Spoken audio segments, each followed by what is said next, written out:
Selamat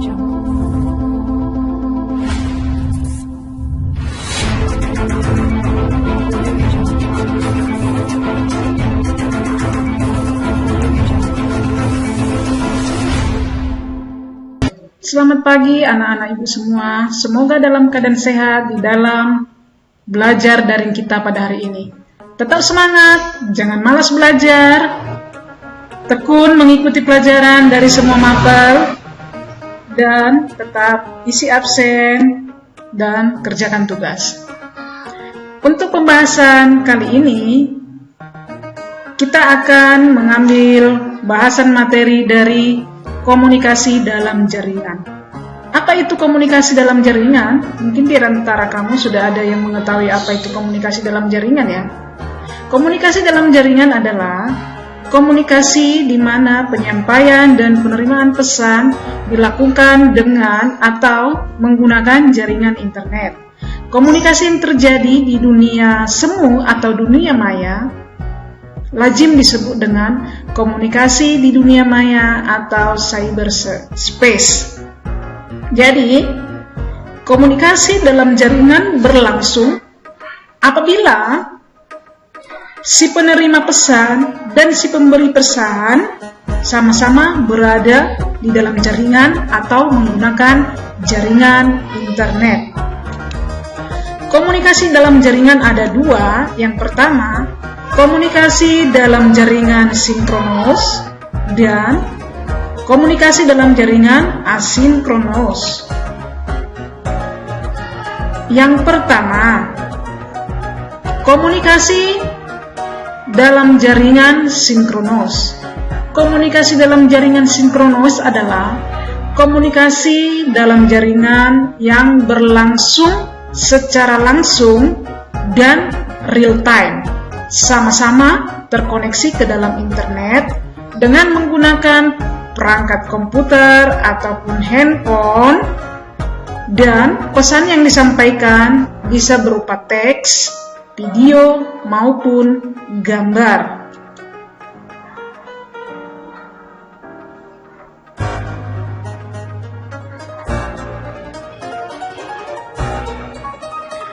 Ciri-ciri komunikasi dalam jaringan sinkronos. Yang pertama, komunikasi tersebut dapat dikerjakan hari itu juga. Yang kedua, dilakukan pada waktu yang sebenarnya atau real time. Yang ketiga, pemberian pesan dan penampungan pesan mengerjakan komunikasi dua arah atau dapat saling membalas dan membaca pesan yang diberikan. Proses komunikasi dalam jaringan sinkronos atau jaringan serempak sama-sama baik si penerima maupun si pemberi pesan sama-sama terkoneksi dalam internet, bisa menggunakan handphone dan bisa menggunakan perangkat komputer. Penerapan komunikasi sinkronos dalam jaringan. Komunikasi langsung sinkronos identik dengan komputer yang menjadi media komunikasi langsung, di mana orang saling berkomunikasi secara real time melalui perangkat lunak chat atau diskusi.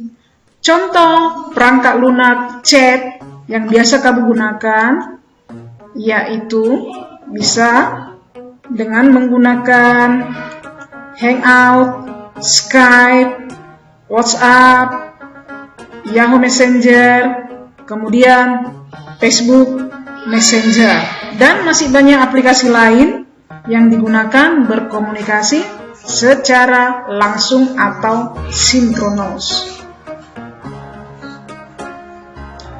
Yang kedua, komunikasi dalam jaringan asinkronos, di mana komunikasi dalam jaringan asinkronos adalah komunikasi menggunakan perangkat komputer dan jaringan internet yang dilakukan secara tunda, tidak secara serempak. Berarti kedua-duanya bisa jadi tidak sama-sama saling connect ke internet.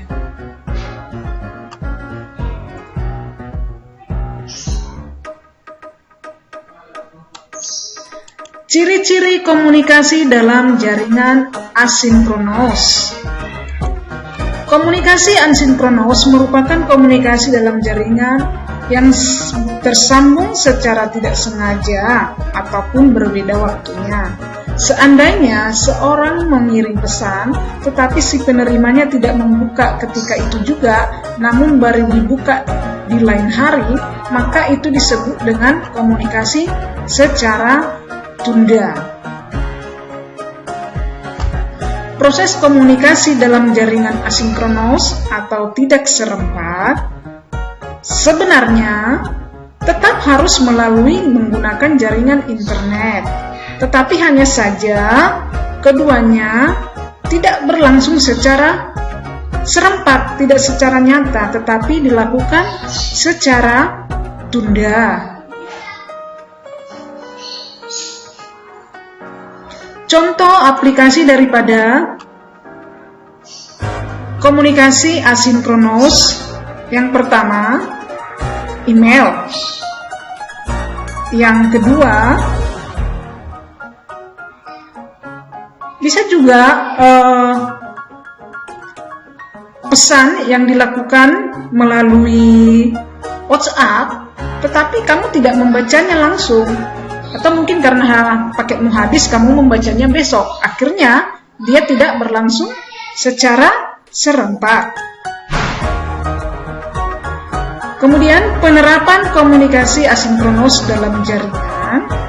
Komunikasi tidak langsung identik dengan komputer, HP, laptop menjadi komunikasi secara tunda.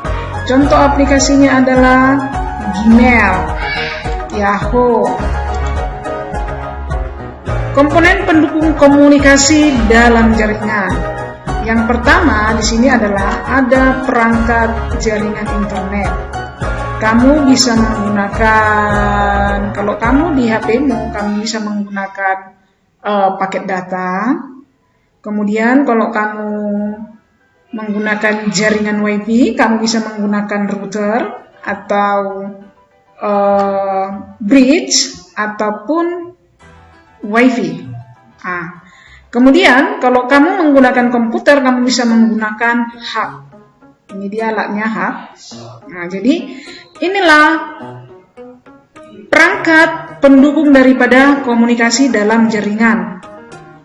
Yang berikut menggunakan perangkat pendukung lainnya adalah handphone, kemudian laptop, kemudian jaringan internet.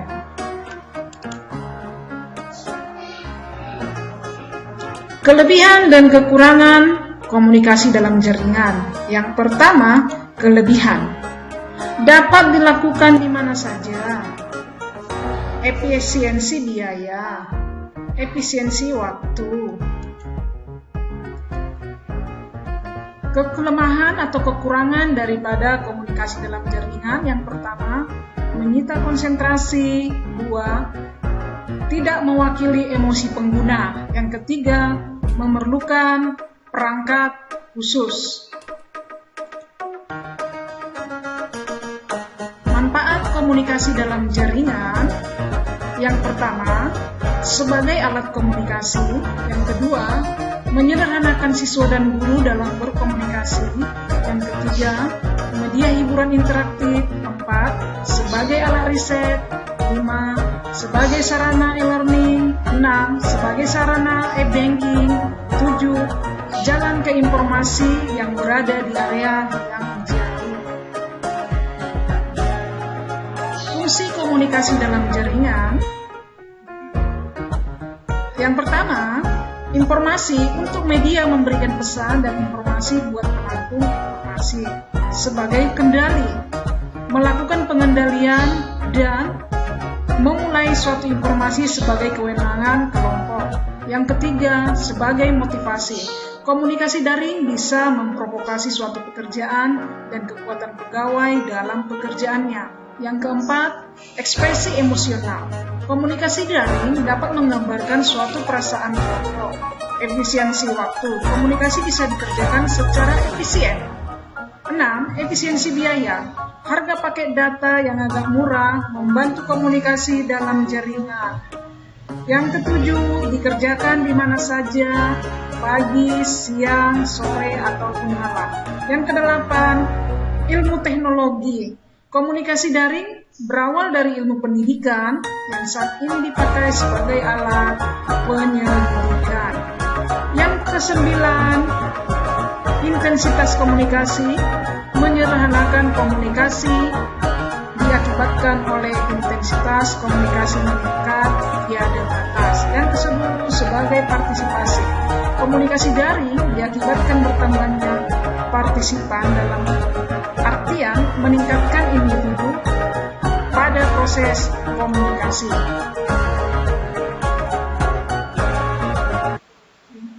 Demikianlah materi dari komunikasi dalam jaringan sinkronos dan asinkronos. Untuk lebih lanjut, kamu bisa melihat buku paketmu halaman 120 sampai 136, buku paket sampul biru, komunikasi dalam jaringan. Terima kasih untuk pertemuan kali ini.